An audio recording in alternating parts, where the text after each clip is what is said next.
as much as I want to review this guy first, YouTube analytics tells me it should be the other way around.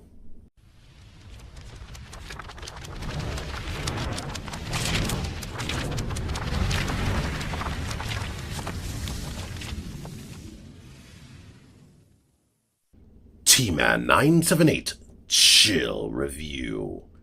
Hello everyone! Right now I'm reviewing Marvel Legends Wal-Mart exclusive 2-pack Ultimate Spider-Man with the Vulture. So let's start with Mr. Ultimate Peter Parker Spider-Man. The only issue that I can think that to have with him is they've already released this figure like in the tail end of last year, and you can find him online separately, not in this 2-pack, for $10. And he comes with more accessories that I'm going to picture over here. He comes with an interchangeable unmasked head, and he comes with 3 sets of hands instead of just these open palm hands right here, and 1 fist hand and 1 whipping hand right there, or web slinging hand. So, you only need 1 web slinging hand, but when they take away options that you know are out there, that's what makes it frustrating. Other than that, the only thing he doesn't have is the butterfly joints that Spider-Man figures are known to have recently. But his arms are capable of crunching in a lot right there, as you can see. So, you might not even notice it. But other than that, this thing looks immaculate. Oh yeah, another problem. That red hinge right there. Why they made that red instead of making it blue, I have no idea. Now the good thing is they did make these pegs right there blue on the inside. They didn't do that for the single release, I don't believe. So it has red pins right there. It might be painted on the outside, I don't know. But here's a good range of motion. He can look up that much. Look down that much because his head is on a ball hinge. It doesn't really pivot too much. Double jointed elbows. I showed this off. Wrists go in and out and swivel. Excellently awesome ab crunch.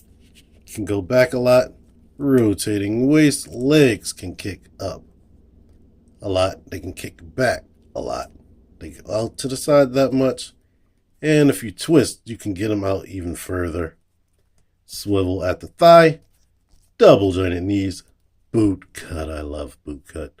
If he can go back that much, they can't really go forward as much as I would like.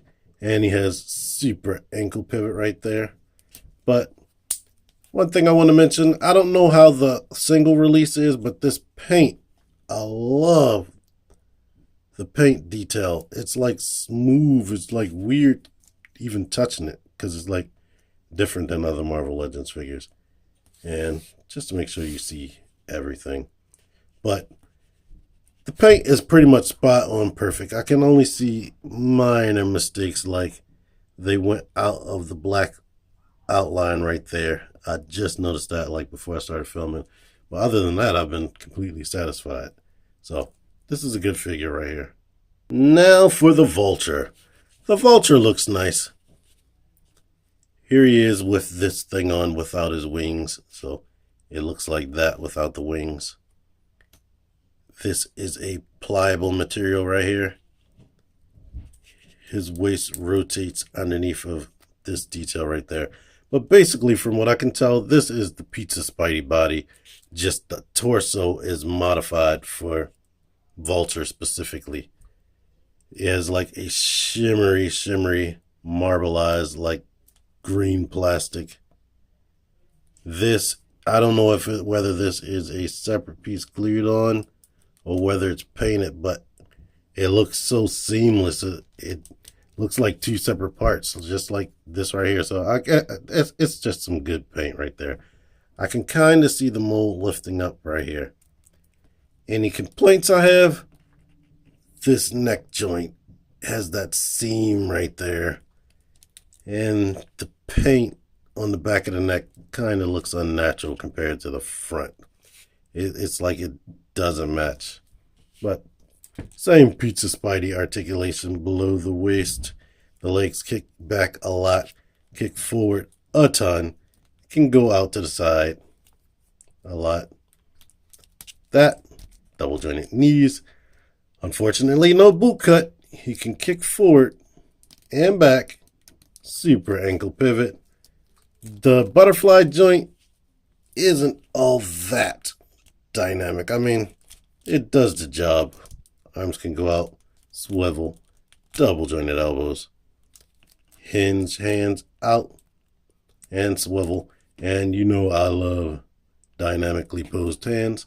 And the way they did the head for both of these heads he comes with, his head is on this hinge right there, but it's like the back of his head is shaved off or molded in such a way where he can bend his head around in different poses, which really helps out for flight poses. Let's let you see his masked face. And right here, he does look like a buzzard or a vulture. They have some silver paint on the chin. I thought that was like scuffed off paint, but it's paint. So, nice detail right there. Unfortunately, this head seems to pop off easier than the regular unmasked face for me. So, you can get him into some good poses right there, and he does look appropriately bird-like. But it will pop off, like I said. To get the wings off, or on, I mean. Oh yeah, I didn't show off his diaphragm. This is a weak point. He doesn't crunch in much at all. He crunches back, and yeah, there goes the head like I just complained about. This gets out the way good enough down here. Now, if you unplug this, that's what he looks like back there. Just empty holes in his back. Let's bring the wings in. The wings are nicely detailed and okay painted. They're not very pliable. It's made out of a stiffer plastic. Back here, I have some silver runoff, or maybe the green scratched off right there. But both wings are pretty identical. They just have different peg points, so you won't put them on wrong. Now for that peg part that came off the backpack, you put it like this and like this. Unfortunately, they don't manipulate in any type of way. It's just completely stiff. And you plug it into his back. And now he has his full-on vulture look right there. It's nice for poses and whatnot, but I would have loved if they had at least a hinge or two so that he could be a little bit more dynamic as far as the wings. Right now, with them just sticking straight flat out like that, it kind of cheapens the set to me, because that's something they normally do for the cheaper $10, $12 figures. Just give them straight flat wings. So I am a little bit disappointed about that. Like, I guess you could warp them yourself and like let it harden, but right now they just stick straight out. But it still works good for chasing down Spider-Man poses and whatnot. So there you go with that right there. And if you want to see it, here he is without the mask, because he often, in the old comics especially, didn't have a mask. He just looked like an old man with some ruffled feathers around his neck, which was always ugly and I didn't like. Here these two are next to some other Spider-Man villains, so you get a good idea of how tall they are. Like, he's pretty much spot on with another Pizza Spidey body mold right there. So, at the end of the day, this is a cool set. Can I say rush out and go buy it right away? No, because it's not really all that, and you might already own him. But if this is a must-have set for you after watching this video, yeah, I say it's worth the $40, especially if you don't own him already. But truth be told, you're going to be seeing this thing well beyond Christmas. So, yeah, it's going to be on clearance somewhere, like really quick, probably for $20. So, think about that before you rush out. Anyway, if this review helped you in any way, or if you just straight up liked it because you like me, click the like button. Let me know how much you liked it, or any other thoughts in the comments. Subscribe, share. T-Man978 out of here. Thank you for watching. Stay tuned for comments from the previous video.